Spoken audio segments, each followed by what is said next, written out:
नमस्कार जय जगन्नाथ। चलते आम 24/8/2024 सोमवार आपणकर पाठ्य टीका जाना देखु चतुर्थ श्रेणी आपणकर 6/10 जहाँ रही भाषा एक प्रसंग बा विषय आपणकर आचार्य हरिहर से भाई कॉम्पिटेंसी रही नूतन शब्द और वाक्य व्यवहार जहाँकि आपणकर C4.1 से भाई आपणकर रही एलो ओडी 416 से भाई रही शिक्षण सामग्री शब्दकोश एवं उत्तर फर्द से भाई रही अतिथि से भाई अतिथि देखु पढ़ा विषय ठिया हो देखु समस्ते शब्द कहे तापर शब्द गुड़िक आपणकर आस कथा पुणी प्रश्नोत्तर करेंगे बोधरे शिक्षक उक्त शब्दर वाक्य तैयारी करेंगे एवं पिलामानंकु वाक्य तैयारी करने कहे शिक्षार्थी उत्तर मध्य कहे से भाई अभ्यास रही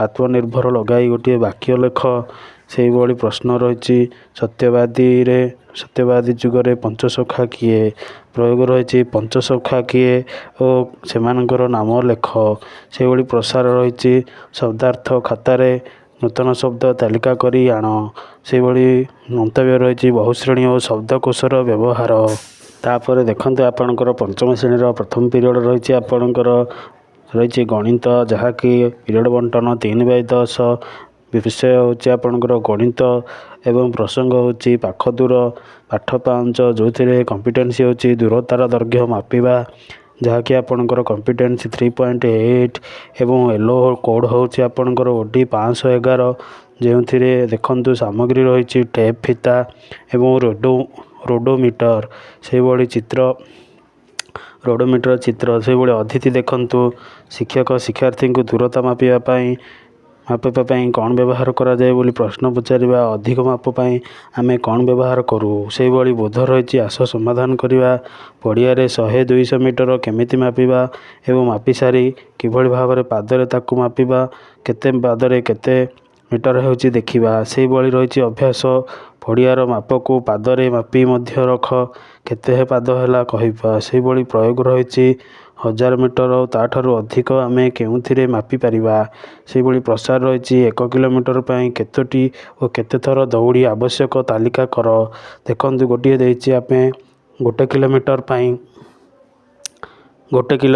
आम केतेटा 100 मीटर केतोटा 200 मीटर नेले हेबो एगुड़िक तालिका करी आण से भाई देखु द्वितीय पीरियड चतुर्थ श्रेणी अच्छी आपणकर गणित बांटिबा बा मापिबा जार आपणकर पीरियड बंटन अच्छे 7/15 भग्नांश देखु आपणकर कॉम्पिटेंसी रोचे भग्न संख्यार व्यवहार C8 हूँ कॉन्फिडेंसी से भाई येलो कोड हूँ M404 जो शिक्षण सामग्री आमर व्यवहार कराई फूल कोठरी चित्र एवं GK भग्नांश पट्टी देखु अतिथि रही आपणकर रोजी पाखरे 5 प्रकार फूल चारा अच्छी सेगुड़िक सी लगाई तेणु मिली गछ बगीचार संख्या 1/5 अंश बगीचा को देख उत्तर दियो देखु गेंडू रही गोटे अंश तेणु केते हेब 1/5 अंश से भाई गोलाप रही 3टा अंश 1/5 1/5 1/5 समान 3/5 अंश रही गोलाप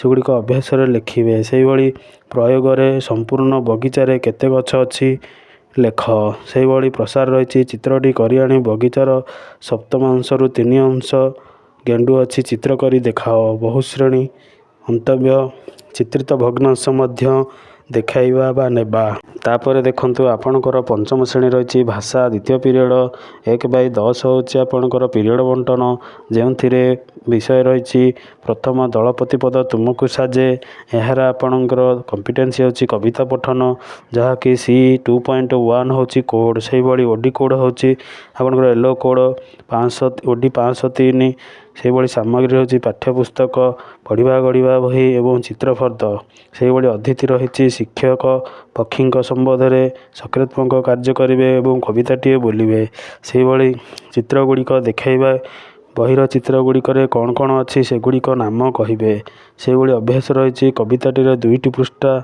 आदर्श आवृत्ति शिक्षक करेंगे और छात्र मार्गदर्शी आवृत्ति करेंगे से भाई प्रयोग रही चित्र रे कौन कौन देखुच सेगुड़िक लेख से भाई ଲେଖ ଓ କୁହ। ସେହିଭଳି ପ୍ରସାର ରହିଛି କବିତା ଚିତ୍ର ଦେଖି ଯାହା ଭାବୁଛ ଘରେ ଲେଖିକି ଆଣ।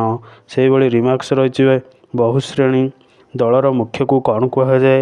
ଆମେ ମନ୍ତବ୍ୟରେ ପ୍ରଶ୍ନ ପଚାରିବା। ଏହିପରି ଦେଖନ୍ତୁ ଚତୁର୍ଥ ଶ୍ରେଣୀର ଇଂରାଜୀ ରହିଛି ପିରିୟଡ଼ 1/8 ବଣ୍ଟନ। ଆପଣଙ୍କର chapter 4 this is my town. ଆପଣଙ୍କର କମ୍ପିଟେନ୍ସି ହେଉଛି ଓରାଲ୍ ପ୍ରେଜେଣ୍ଟେସନ୍ 1.4। ଏଲୋ ରହୁଛି EN 404 ସମ୍ ନ୍ୟାଚୁରାଲ୍ ପିକ୍ଚର୍ସ ଆପଣଙ୍କର TLMରେ ନେବେ। ସେହିଭଳି ରହିଛି ଅଦିତି teacher asks some question about village and town. ସେହିଭଳି ବୁଧରେ ରହିଛି teacher where do you live town or village ବୋଲି କୋଶ୍ଚିନ୍ କରିବେ ଏବଂ ଟକ୍ ଏବାଉଟ୍ ଟାଉନ୍ ଏବଂ ଟାଉନ୍ ବିଷୟରେ କିଛି ତଥ୍ୟ ପ୍ରଦାନ କରିବେ। ସେହିଭଳି ଅଭ୍ୟାସ ରହିଛି look at the picture what do you see in the picture ବୋଲି ପିଲାମାନଙ୍କୁ ପିକ୍ଚର ଦେଖାଇ ତଥ୍ୟ ଆଦାୟ କରିବେ। ସେହିଭଳି ପ୍ରୟୋଗ ରହିଛି what are the main things that present in the town. ତ ଟାଉନରେ କ'ଣ ସବୁ ରହିଛି ସେଗୁଡ଼ିକର ତଥ୍ୟ କହିବେ। ପ୍ରସାରରେ enlist what does see in the town ବୋଲି ପିଲାମାନଙ୍କୁ ଲେଖିକି ଆଣିବାକୁ କହିବେ। ସେହିଭଳି ରିମାର୍କସ୍ ରହିଛି ମଲ୍ଟିଗ୍ରେଡ୍ କ୍ଲାସ୍ ମ୍ୟାନେଜମେଣ୍ଟ। ସେହିଭଳି ପଞ୍ଚମ ଶ୍ରେଣୀର ଇଂରାଜୀ ପିରିୟଡ଼ ହେଉଛି 1/8 ଚାପ୍ଟର 4 ବି ସ୍ମାର୍ଟ ବି ସେଫ୍। ଦେଖନ୍ତୁ ଏଥିରେ ଆପଣଙ୍କର କମ୍ପିଟେନ୍ସି ରହିଛି ରିସାଇଟ୍ ପୋଏମ୍ 5.1 ହେଉଛି କମ୍ପିଟେନ୍ସି। ସେହିଭଳି ଆପଣଙ୍କର ୟେଲୋ କୋଡ଼ ହେଉଛି EN 501 ଯେଉଁଥିରେ କି ଆପଣଙ୍କର ସାମଗ୍ରୀ ରହୁଛି picture of the traffic light and a text book. ଅଦିତିରେ ଅଛି ଆପଣଙ୍କର ଇଣ୍ଟ୍ରୋଡକ୍ସନରେ teacher asks about the traffic light. ବୋଧରେ recite the short poem and explain the meaning of the poem. ସେହିଭଳି ଅଭ୍ୟାସ ରହିଛି repeat the recite poem red light what do you say stop stop right way. ସେହିଭଳି ପ୍ରୟୋଗରେ ରହିଛି what are the indicate lights like red yellow green. ସେହିଭଳି ପ୍ରସାର ରହିଛି draw the picture of the traffic light ତିଆରି କରିବେ। ସେହିଭଳି ମଲ୍ଟିଗ୍ରେଡ୍ ଲେସନ୍ ପ୍ଲାନ୍ ଏବଂ ଆପଣଙ୍କର ମନ୍ତବ୍ୟ obey the traffic and live the safe. ତାପରେ ଦେଖନ୍ତୁ ଆପଣଙ୍କର ଚତୁର୍ଥ ଶ୍ରେଣୀର ଶାରୀରିକ ରହିଛି ଯେଉଁଥିରେ କି ପିରିୟଡ଼ ହେଉଛି 14। ଆପଣଙ୍କର ବୋଲିଂ ରହିଛି 14। CG ହେଉଛି ଆଘାତ କରିବା, DG ହେଉଛି ଶାରୀରିକ ବିକାଶ। ସେହିଭଳି ୟେଲୋ କୋଡ଼ KY କ୍ରୀଡ଼ା ଯୋଗ 033। ଦେଖନ୍ତୁ ଏହି ୟେଲୋ କୋଡ଼ ଆପଣଙ୍କର କ୍ରୀଡ଼ା ଯୋଗ ବହିର ଶେଷ ପୃଷ୍ଠାରେ ରହିଛି, ତାକୁ ଆଧାର କରି ଆପଣମାନେ ଲେଖିପାରିବେ। ସେହିଭଳି TLM ରହିଛି କୋନ୍ ଏବଂ ମଧ୍ୟମ ଧରଣର ବଲ୍। ଦେଖନ୍ତୁ ଅଦିତିରେ 4 ଜଣ ଛାତ୍ରକୁ ନେଇ ଦଳ ଗଠନ କରିବେ। କୋନ୍ ଧାଡ଼ି କରି ରଖିବେ। 5 ମିଟର ଦୂରତାରେ ପିଲାମାନେ ରହିବେ। ବୋଧରେ ହୁଇସିଲ୍ ବାଜିଲେ ପିଲାମାନେ ବଲ୍ ମାରି କୋନ୍କୁ ଖସାଇବେ। ସେହିଭଳି ଅଭ୍ୟାସ ରହିଛି ନିଜ ପାଳି ଆସିଲେ ମାରିବା ପାଇଁ ପ୍ରସ୍ତୁତ ରହିବା ପାଇଁ ପିଲାମାନଙ୍କୁ କହିବେ। ପ୍ରୟୋଗରେ କେଉଁ ଦଳ ବିଜେତା ହେବ କୁହ। ସେହିଭଳି ପ୍ରସାର ରହିଛି ଆପଣଙ୍କର ବଲ୍ ଓ କୋନ୍ ଚିତ୍ରଟିଏ ଖାତାରେ କରି ଆଣ। ସେହିଭଳି ବହୁ ଶ୍ରେଣୀ ରହିଛି ଆପଣଙ୍କର ମନ୍ତବ୍ୟ ପଡ଼ିଆରେ ଖେଳ ଉପଯୁକ୍ତ। ସେହିଭଳି ପଞ୍ଚମ ଶ୍ରେଣୀର ଶାରୀରିକ ଦେଖନ୍ତୁ ଆପଣଙ୍କର ରହିଛି ଶାରୀରିକ ପଞ୍ଚମ ପିରିୟଡ଼ ପାଇଁ ରହିଛି ଆପଣଙ୍କର 15 ପିରିୟଡ଼ ଯେଉଁଥିରେ ମୌଖିକ ଗତିବିଧି 14 ବେଲୁନ୍କୁ ମାରିବା ରହିଛି ସେଥିରେ CG ରହିଛି ମାରିବା ଏବଂ DG ରହିଛି ଆପଣଙ୍କର ଶାରୀରିକ ବିକାଶ। ସେହିଭଳି KY ୟେଲୋ କୋଡ଼ ହେଉଛି KY 033। ଏହିଭଳି ଆପଣଙ୍କର ବେଲୁନ୍ କିମ୍ବା ଛୋଟ ବଲ୍ ହେଉଛି ସାମଗ୍ରୀ। ଆପଣ ଅଦିତିରେ ଶିକ୍ଷକ କହିବେ ଉଭୟ ପଟେ ଗୋଲ ପୋଷ୍ଟ ତିଆରି କର ଏବଂ 4-5 ଜଣରେ ଗୋଟିଏ ଦଳ ଗଠନ କରି ଦୁଇ ପଟେ ଠିଆ ହୁଅ। ଗୋଟିଏ ବଲ୍ ବେଲୁନ୍ର ବିପକ୍ଷରେ ଦଳରେ ପୋଷ୍ଟରେ ପକାଇବେ। ସେହିଭଳି ଅଭ୍ୟାସରେ ଖେଳାଳି ନିଜ ନିଜ ଦଳର ଖେଳାଳିଙ୍କୁ ବଲ୍ ପାସ୍ କରିବେ ବା ବେଲୁନ୍ ପାସ୍ କରିବେ ଯେଉଁଥିରେ ଯିଏ ସର୍ବାଧିକ ଗୋଲ୍ ଦେଲା ସେ ହେବ ବିଜେତା। ପ୍ରୟୋଗ ରହିଛି ଖେଳିବା ପାଇଁ ଡ୍ୟାସ୍ ଆବଶ୍ୟକ ବେଲୁନ୍ କିମ୍ବା ପେଣ୍ଡୁ। ସେହିଭଳି ଖେଳରେ ଡ୍ୟାସ୍ଟି ଦଳ ଗଠନ ହେବ।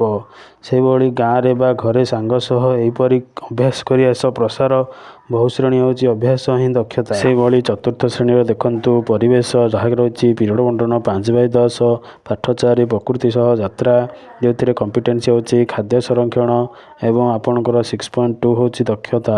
ସେହିଭଳି ୟେଲୋ କୋଡ଼ ହେଉଛି E415 ସେହିଭଳି ଆପଣଙ୍କର ଯେଉଁଥିରେ ଶିକ୍ଷଣ ସାମଗ୍ରୀ ହେଉଛି ବାଉଁଶ ସାମଗ୍ରୀ ଏବଂ ପରିବେଶ ପାଠ୍ୟପୁସ୍ତକ। ସେହିଭଳି ଅତିଥି ହେଉଛି ପନିପରିବା ସଂରକ୍ଷଣ ପାଇଁ ପାରମ୍ପରିକ ଉପାୟ ଗୁଡ଼ିକ କୁହ। ସେହିଭଳି ବୋଧ ରହିଛି ଡୁମୁରି ଉତ୍ତରାଖଣ୍ଡରେ ଶୁଖିଲା ଏବଂ ଲାଉରେ କିଭଳି ଭାବରେ କରନ୍ତି ଡୁମୁରି, ସେହିଭଳି ଧାନ ମୁଣ୍ଡୁଳା ଓଡ଼ିଶାରେ କରି ଧାନ କିଭଳି ସଂରକ୍ଷଣ କରନ୍ତି ଅଭ୍ୟାସ ଦେଖନ୍ତୁ। ଅଧିକ ଉପାୟ ଗୁଡ଼ିକ କ'ଣ ସଂରକ୍ଷଣ କରାଯାଏ ତାହା ଲେଖ। ସେହିଭଳି ପ୍ରୟୋଗ ରହିଛି ଗହମ, ବିରି, ଚାଉଳ, ଡାଲି କିପରି ସଂରକ୍ଷଣ କରାଯାଏ ତାହା ଲେଖିକି ଆଣ। ସେହିଭଳି ପ୍ରସାର ରହିଛି ସଂରକ୍ଷଣ ଶସ୍ୟ ପରିବା କିପରି କରିବା ତାହା ଉପାୟ ଲେଖ। ସେହିଭଳି ଆପଣଙ୍କର ମନ୍ତବ୍ୟ ହେଉଛି ବହୁ ଶ୍ରେଣୀ। ସେହିଭଳି ପଞ୍ଚମର ଦେଖନ୍ତୁ ଆପଣଙ୍କର ଶେଷ ପିରିୟଡ଼ ସପ୍ତମ ପିରିୟଡ଼ ପରିବେଶ ହେଉଛି 5/10, ଯାହାକି ବିଦ୍ୟାଳୟ ଏକ ଆନନ୍ଦମୟ ସ୍ଥାନ ଯେଉଁଥିରେ କମ୍ପିଟେନ୍ସି ଆମ ଚତୁଃପାର୍ଶ୍ୱର ସମିଯିବା। ଦେଖନ୍ତୁ 6.1 ତାପରେ ୟେଲୋ କୋଡ଼ ହେଉଛି ଇ ଆପଣଙ୍କର 509। ସେଭଳି ଶିକ୍ଷଣ ସାମଗ୍ରୀ ପରିବେଶ ବହି କିଛି ଜଳର ତଥ୍ୟ ଗରମ ଅନୁଭୂତ ହୁଏ କାହିଁକି, ଆପଣଙ୍କର ଘର କାହିଁକି ଅନୁଭୂତ ହୁଏ, ସେହିଭଳି ବାହାରେ କେମିତି ବାୟୁ ଚଳାଚଳ କଲେ ଗଛ ମୂଳେ ଥଣ୍ଡା ଲାଗେ। ସେହିଭଳି ବୋଧ ହେଉଛି ଜଳ ଅମୂଲ୍ୟ ସମ୍ପଦକୁ ବୁଝାଇବା, ସେହିଭଳି ଜଳର ସଠିକତା ବ୍ୟବହାର କରିବା। ଅଭ୍ୟାସ ରହିଛି ପାଣି କଳରୁ ଟୋପା ଟୋପା ପାଣି କିପରି ସାଇତି ରଖିବା ବିଦ୍ୟାଳୟ ସ୍ତରରେ, ସେହିଭଳି ପାଣିର ଅପଚୟ ରୋକିବାକୁ ବିଦ୍ୟାଳୟ ସ୍ତରରେ କି ପଦକ୍ଷେପ ନେଇଛ ପ୍ରୟୋଗରେ ଲେଖିବ। ସେହିଭଳି ବର୍ଷା ଜଳ କିପରି ସଂଗ୍ରହ କରିବା ତଥ୍ୟ ଲେଖି ଆଣ। ମନ୍ତବ୍ୟ ହେଉଛି ଆପଣଙ୍କର ବହୁ ଶ୍ରେଣୀ ଏବଂ ଗୋଟିଏ ତଥ୍ୟ ରହିଛି ଜଳ ବିହୁନେ ସୃଷ୍ଟିନାଶ, ଜଳବହୁଳେ ମଧ୍ୟ ସୃଷ୍ଟିନାଶ ହୁଏ। ପ୍ରତ୍ୟେକ ଦିନ ପାଠ୍ୟ ଟିକା ଲେଖିବା ପାଇଁ ଆମ ଚ୍ୟାନେଲକୁ ଲାଇକ୍, କମେଣ୍ଟ ଓ ସବସ୍କ୍ରାଇବ୍ କରନ୍ତୁ। ଜୟ ଜଗନ୍ନାଥ।